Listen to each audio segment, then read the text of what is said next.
আসসালামু আলাইকুম। আপনারা সবাই কেমন আছেন? আলহামদুলিল্লাহ আমি ভালো আছি। আমি একটা জাম্বুরা সান্নির রেসিপি নিয়ে আসছি।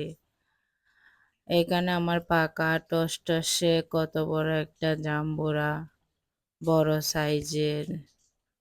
তো জাম্বুরাটা আমি ছুলে নিয়েছি পরিষ্কার করে। দেখছেন কত লাল টকটকে জাম্বুরাটা। এটা আমি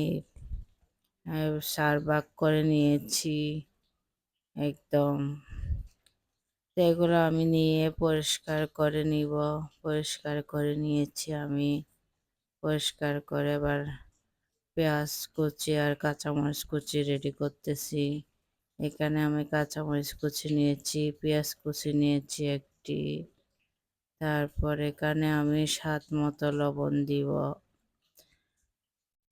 স্বাদ মতো লবণ দিছি আমি এখানে।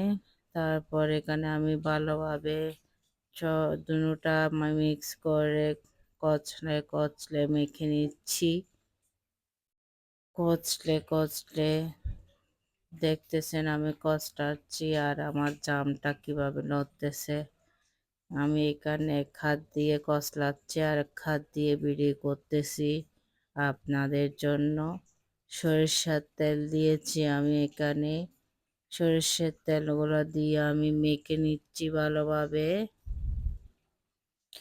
মেখে আমি আবার ওগুলো জাম্বুরাগুলা সব একসাথে মেখে নিচ্ছি একসাথে করে, কিন্তু বেশি জোরে মাখতেছি না, আস্তে আস্তে করে মাখতেছি। কিন্তু জামটা আমার কিভাবে নাড়াচাড়া করতেছে, বারে বাপ!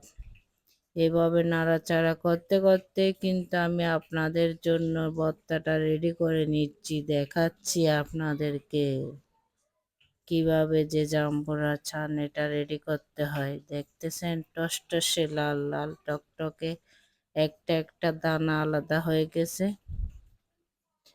খেতে কিন্তু অসাধারণ হয়েছে।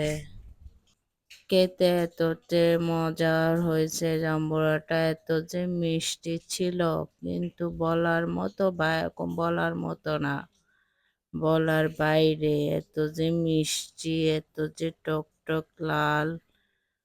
তো এটা আমি আবার আপনাদের জন্য একটু স্পেশাল ভাবে একটু রেডি করে নিয়েছি, কিন্তু আপনাদেরকে তো ভাবে দেখালে হবে না, একটু স্টাইল করতেছি যে।